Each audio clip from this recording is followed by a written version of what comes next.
Hey everybody, and welcome to the Ultimate Job Search and Career Podcast with me, Bill, the company's expert. And today we're going to talk about how to get a response from somebody. This is if you've sent someone you don't know an email or a message and you want to get a reply out of them. We're going to talk about that. We're going to talk about some of the techniques and some of the principles that are involved in that.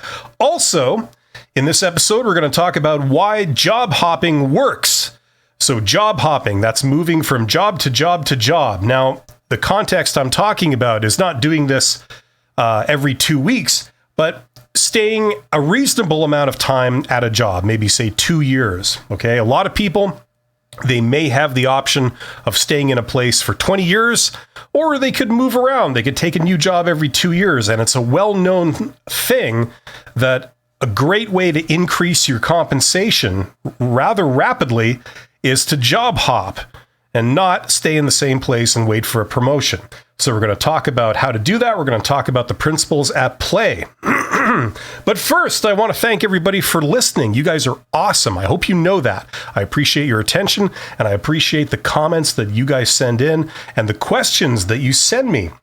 You know, I was on Twitter the other day, and I'm not really a big Twitter user, but I occasionally go on Twitter to promote some of my YouTube videos, and my God, there should be a button on Twitter that's called "Don't tell me about this kind of crap," because I can't help but notice all the headlines and all the things, and you can't help but notice that most of the world has gone insane, and it's really demoralizing. So they really should come out with that button, because I'm telling you, it would get a lot of use from me anyway. And speaking of telling people things that they don't want to hear, let's jump into our first topic, which is how to get a response from somebody.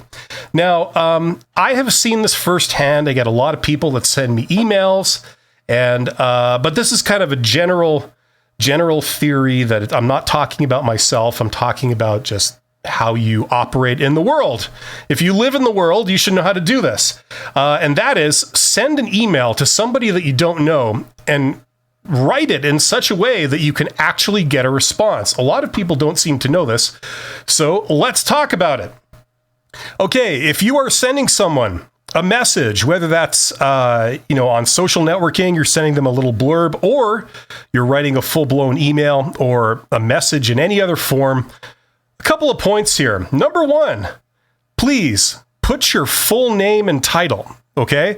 If you don't disclose your name, or you go anonymous, or you just give a first name or something like that, that's really a hindrance to somebody responding to you. And not a lot of people want to respond. In fact, this actual question came to me anonymously. Somebody asked me, how do I get a response from people? And they didn't leave their name. So I have no idea if I'm addressing this to someone who's listening. I have no idea who you are. The great thing is that if I don't know who you are, I'm going to make up a name. Okay. So this comes in from Mr. Roderick Bumquist. And Mr. Bumquist says how to get a response. Well, first of all, Mr. Bumquist, make sure that you include your name. Okay. That's pretty important. Nobody feels like responding to an anonymous person, okay? It's much more personable if you disclose who you are, okay? So you disclose your first and last names, and if you have any credentials, like if you could put your title, okay? So let's say you're currently working as a customer service representative, you could put customer service representative. If you are not currently working right now, but in the past you have worked as a customer service representative, for example, and you would like to do that again, you could still say, Mr. Roderick Bumquist, customer service representative. Okay, and that way, the receiver knows who they're talking to, and you have a little bit higher chance of getting a response from them. It makes them want to respond a little bit more, okay? So that's the first thing. Always give your first name. Don't give an incomplete full name, like a partial name. Give your full name, and if you have like a title or just a tagline, like who you are. Okay. Like if you're a student, you say student. Okay. If I was a student and I sent a message to maybe a hiring manager or something like this, I would say, thank you very much, Bill Todd, student, something like that. And then they know who they're talking to. Okay. It's like getting a phone call from someone who's got their voice disguised. Would you really feel like answering a lot of questions to someone who calls you up, you don't know who they are, and they have a voice scrambler, so you can't identify them? That would not be very welcoming, and you'd probably not want to spend a lot of time talking to them, right? So same thing applies when you're sending a message, okay? That's the first principle. Second principle, don't talk about yourself at great length when the receiver doesn't know you. Okay, I'm not sure if you've ever received junk mail. It's a very rare occurrence. Not many people receive junk mail, but if you have been one of the very few to receive junk mail, you probably read the first couple of words in the email or in the message, and not even like before you get to the end of the first sentence, you've made up your mind that it's junk mail and you've deleted it or you've blocked it or you've moved on to the next message. Right? It really doesn't take a long time to get turned off when reading something from somebody you don't know, right? So a common mistake that a lot of people make, it's like a rookie mistake. People in their 20s do this a lot of times. And that is you will start, say, an email and you'll say, hi, nice to meet you, blah, blah. And then, so a little bit about me. And then the person writes 2 pages about their life story. Now, if the receiver doesn't know you, they're really not going to spend the time and the energy necessary to read this big, long story. They really aren't, okay? If you write more than a sentence and the receiver doesn't know why they're reading this, like who is this? What is this about? Why am I reading this? If you can't answer that in the first sentence, usually, the person is probably in the process of deleting the email after the first sentence. Okay, so don't do that. Don't say basically, hello, it's nice to meet you. Now let's talk about me, right? That's usually a turnoff. Okay, so if you're looking to get responses from your messages that are going out to people that don't know you, and this could apply to people that are getting a job via networking, they're contacting hiring managers and contacting companies. Even if you're contacting a recruiter, I don't recommend contacting recruiters, but if you do this, all these rules still apply. Okay. Don't say, hi, I'm a big fan of your work or something, and then launch into a huge story about you. Okay, that's very important. That's not the right format to use. You've got to understand that the other person really doesn't care. If you were to think of this, like what's that psychological thing? Is it displacement, where you try and imagine yourself in the role of the other person? Imagine when you get an email and someone says, hi, I've heard about you for the last 6 months, and then they start talking about yourself, just a little bit about me. And then they go, well, I was born here and I, did this and I did that. And, I've wanted to do this. And you're thinking like, what is this? Who is this person? Right? It's a turnoff. So don't do it.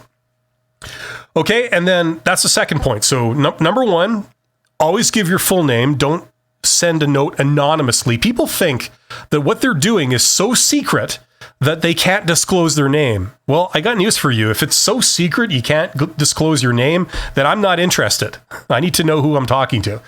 And I'm not talking about myself here. I'm talking about the receiver. Okay.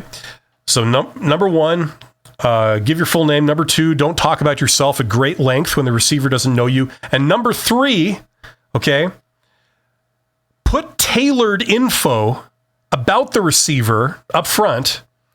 So so it's obvious that your message is not generic. Okay? This is very important. If somebody receives a message and you do the right thing where you start talking about them, okay, you're talking about the receiver, but you're saying something so generic, the receiver thinks like, is this a template email that you've mailed to 1,000 people, right? Maybe it starts off with, hi, I've learned a lot. I know a lot about your company. You do great work. And then they go on to talk about themselves.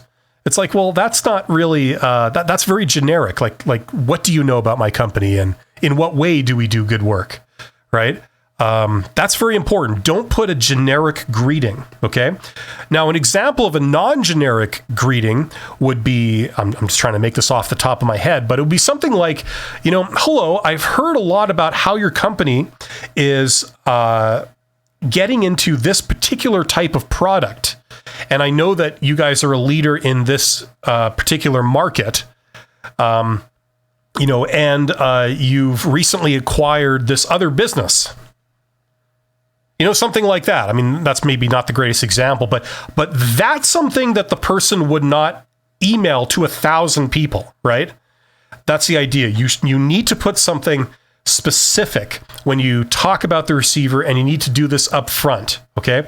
So for example, if somebody was emailing me, and maybe you're emailing me because you've heard my podcast, you might say, instead of saying, oh, I love your YouTube videos. It's like, okay, well, maybe you've emailed this to 1,000 other YouTubers.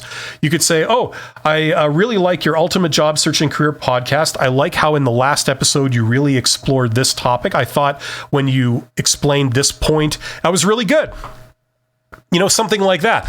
That's not generic. That's specific. That's tailored to me. And when I receive that, not only are you talking about me, but you're saying something nice. So that's really good. Okay. So put tailored info about the receiver so your message is not generic. Okay. Don't say things like, I've seen your videos, or I know about your company. Say precisely what you liked about it.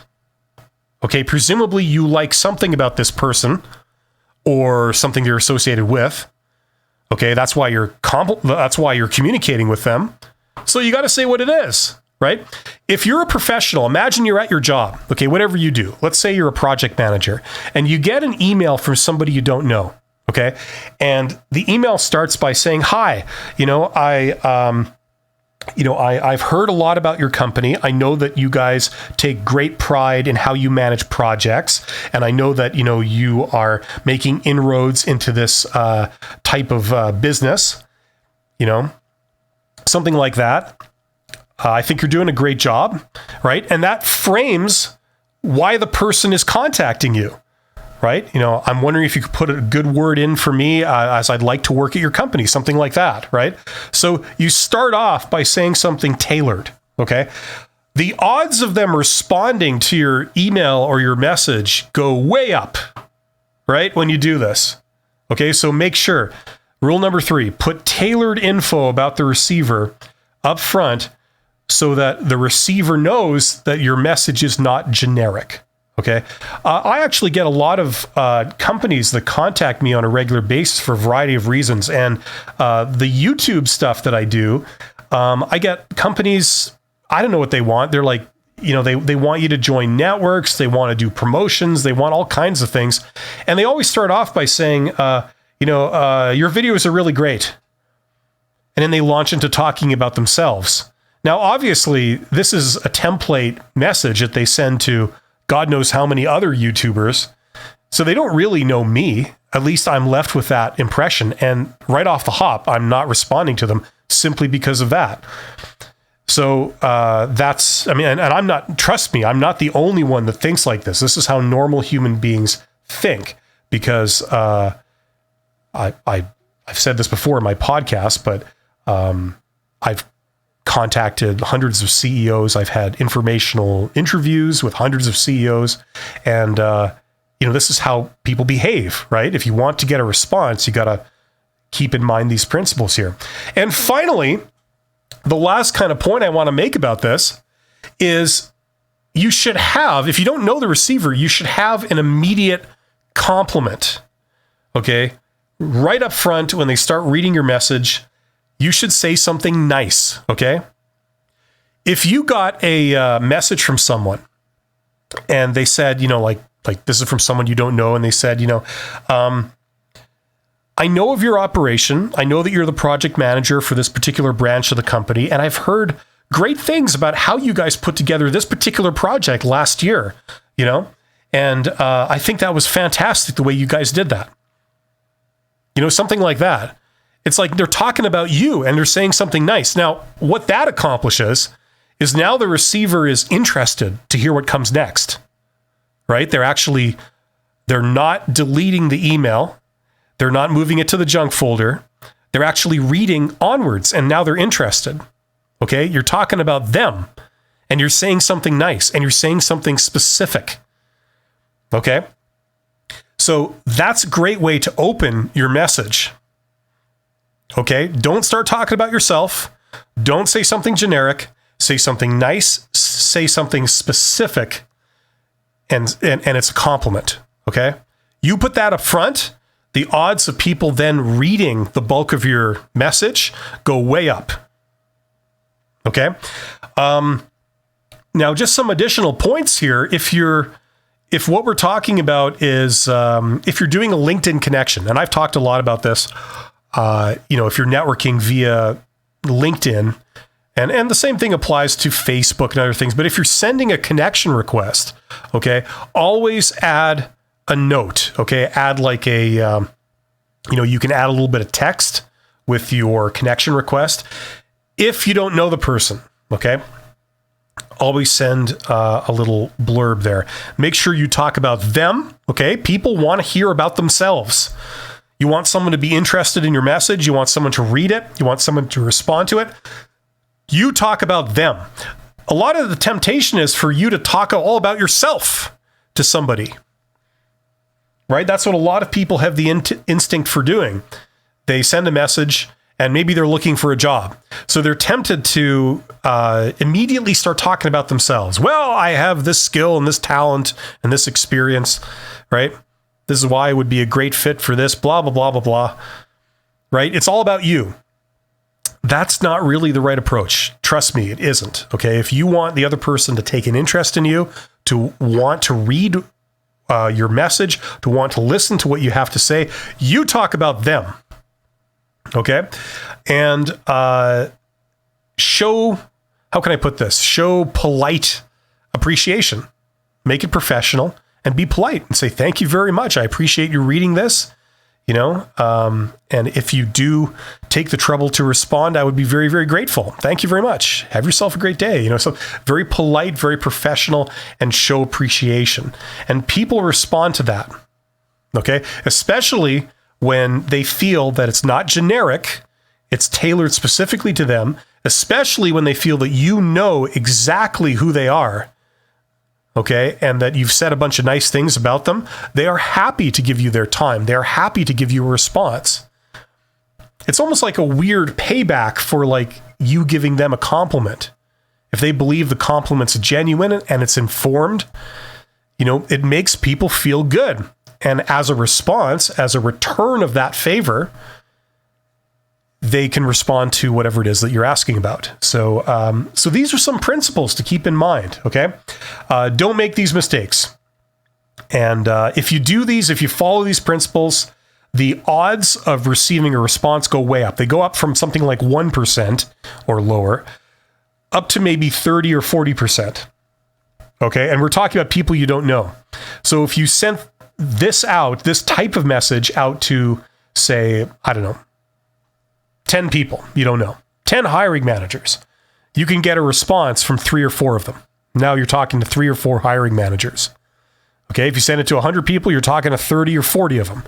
Maybe it takes you 2 days to send out 100 of these messages that conform to all these rules. They're tailored, they're complementary, they're specific, right? You send them out to 100 hiring managers, you're talking to 30 hiring managers right there. So good for getting a job.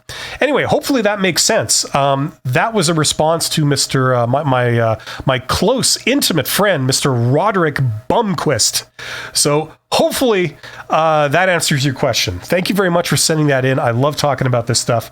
This is more advanced networking type stuff, and it can really open doors for people if they're looking for jobs on the hidden job market, or they're looking to switch careers and they're wanting to get interviews with executives in the industry that they're moving to, which opens up job opportunities, and it allows you to get a personal recommendation from someone. It's so much more powerful when you apply for a job, but instead of your resume coming up from standard channels up the HR organization, and it goes to the head of HR in a smaller company, and it comes up from a recruiter. Instead of that, it's so much more powerful when your resume comes down to the head of HR from the CEO, because the CEO just had an interview with you and they were impressed by how passionate you were about the industry and the intelligent questions you asked. And they thought, you know what? You're a good employee. You're a good person. I wonder if we have something here that would fit you. So when the CEO of the organization hands your resume down to the head of HR, that's so much more powerful than the head of HR getting it after it coming up through their organization. So this is something I recommend for a lot of people to get a job. It's how I've gotten jobs. It's what I recommend. I've got a lot of students of mine have gotten jobs by doing this. So there you go. So hopefully that makes sense. Now we're going to move on to the second topic for today, which is job hopping, everybody's favorite topic. Don't pretend it isn't. Job hopping is the reason you're alive and the reason that you have your ear pressed up against the speaker listening to me talk about this. Okay? I know more than you guys realize. Why job hopping works. Now, I've done videos before on job hopping. Okay? For those of you who don't know, if you are looking to further your career, okay, you're not just getting a bunch of jobs, you actually want to progress your career, and by which I mean make more money, have more responsibility, and satisfy maybe your ambition, your ego, that kind of thing. Get a fancy title, get a big office, all that kind of stuff.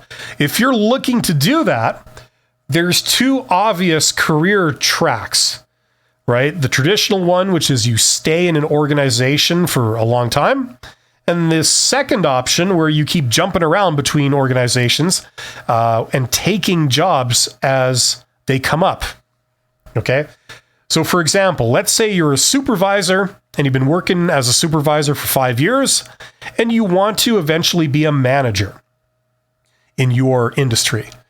And you could either wait until an opportunity opens up in your organization, in your company. Maybe your boss retires, or maybe they open a new branch office or whatever, right?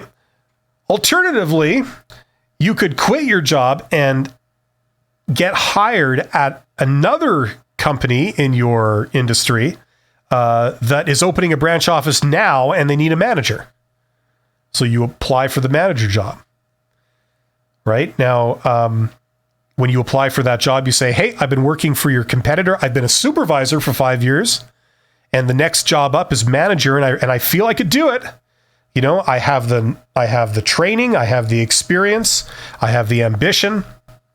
I've worked somewhat closely with my current boss, who is a manager, and I've seen kind of what they do, and they've shown me a little bit of their job. And from what I've seen, number one, I would love to do that kind of work, and number two, I'd be good at it. So you hire on at a different company as a manager. Now, it's well known that if you're sort of comparing these two options, stay in one place your whole career or move around, moving around allows you to earn more money sooner. All things being equal. Now, there's always exceptions to this, but as a general rule, it is shown to be more effective. Okay, I'm living proof of this. I've done that. I did not stay at one organization for a long time. I think the most I've ever been at one company is 7 years. A lot of other companies I've been at has been maybe 2 years. So, yeah, it's a way to sort of climb the ladder, and it can work for you. So let's talk about how this works. First of all, there's one kind of interesting, I don't know what you call it. It's like a psychological phenomenon or a sociological phenomenon. It's when you move to a new place, it gets rid of judgments already made against you.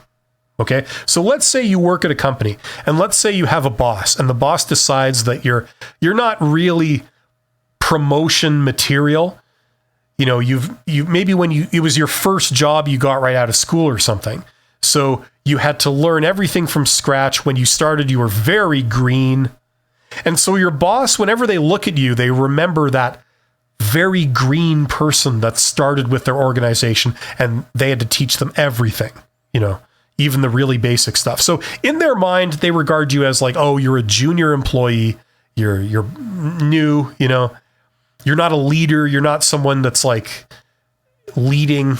You're not the expert. You're not the senior person. They've branded you as this green employee because many years ago when you started there and you were green.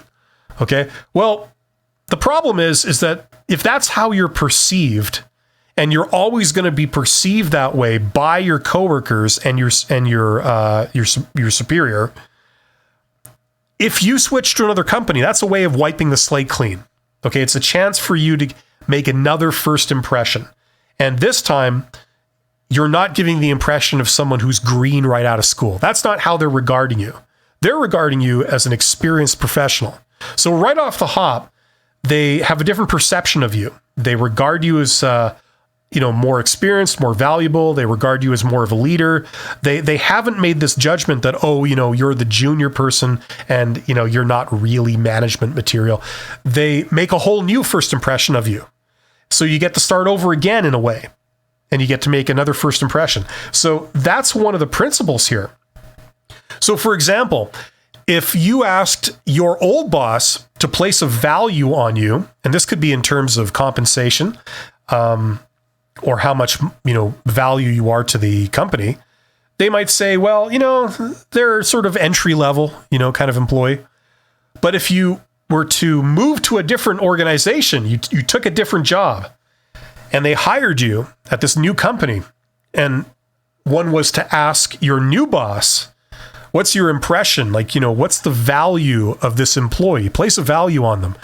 They wouldn't say entry level. They'd say, oh, they're, a pretty experienced supervisor that might be management material, right? And they would, in terms of placing a number, like a dollar value on you for what your value is, and you could translate that as, what your compensation should be, it would be higher, simply because you're making a new first impression with a new set of people. Okay? So that's kind of one big reason why this occurs. Why, because it's perplexed a lot of people why you could have the same experience and the same skills, but if you stay at your old company, they won't pay you very much. But if you move to a new company, they'll pay you more. It's kind of perplexing, right? And it reminds me of that expression, prophets are respected everywhere except in their own town. And this is true.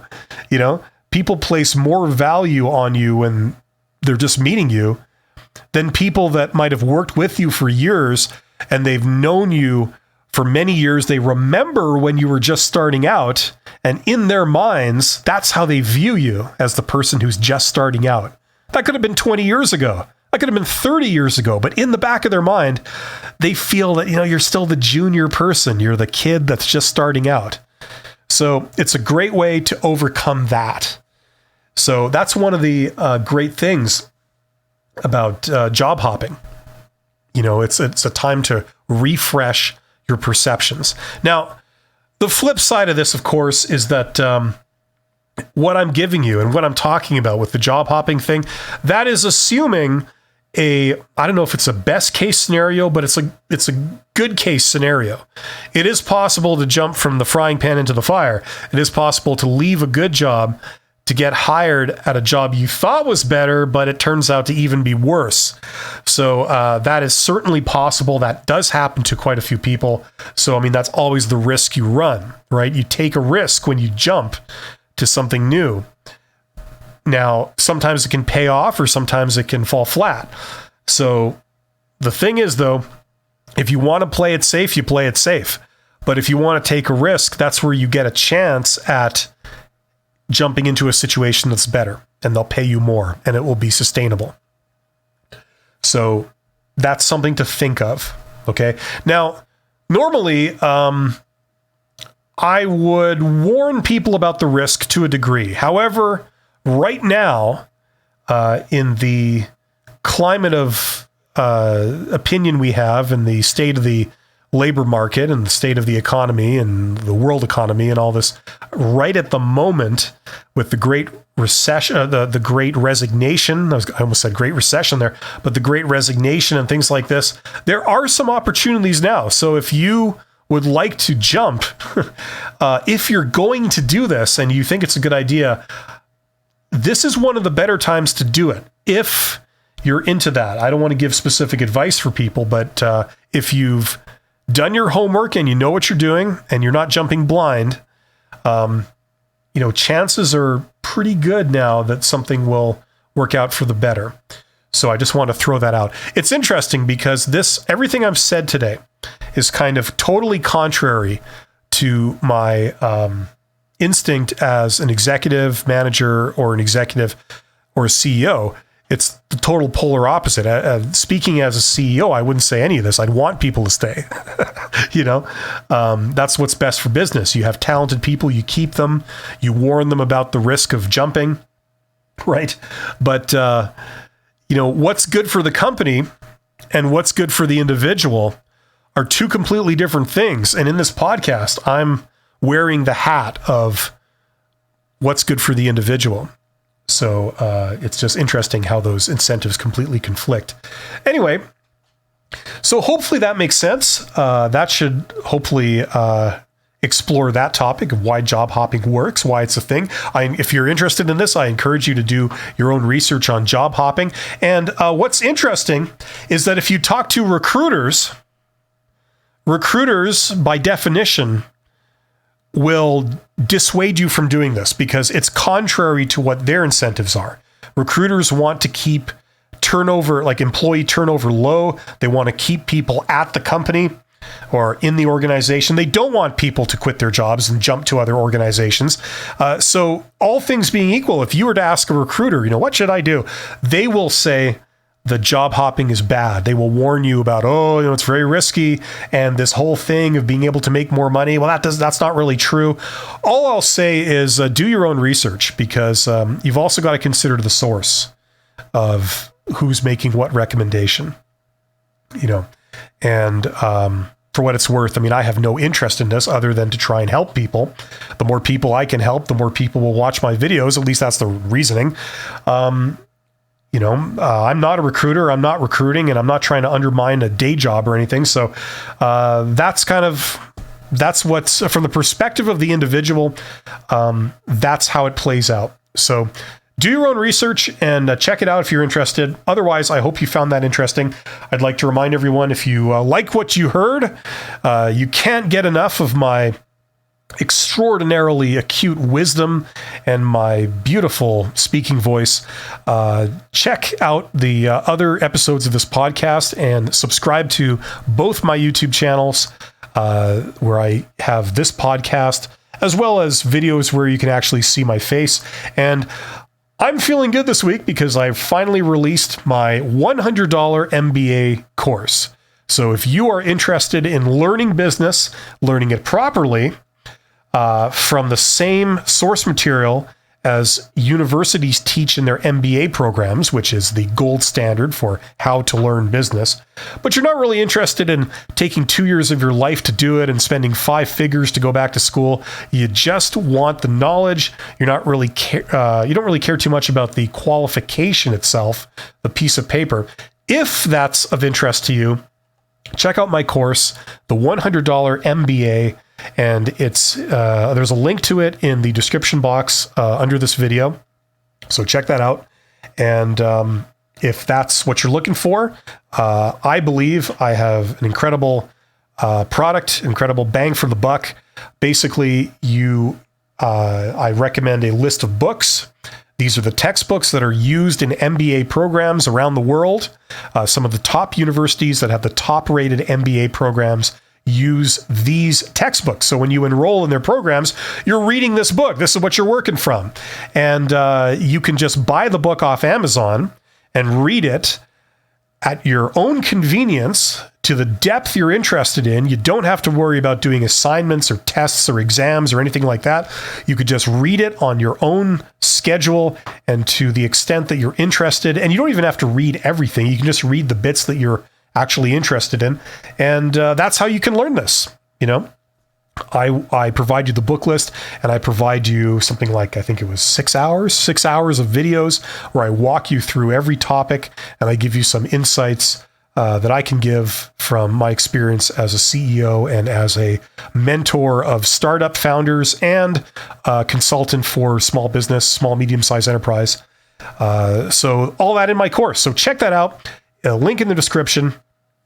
And if you're just looking for a job, you just want to learn how to get a job, maybe the standard things that people do, the default things are not really working, check out my other course, which is called Get Hired, and contains everything in an organized way. I walk you through everything you need to know to get a job.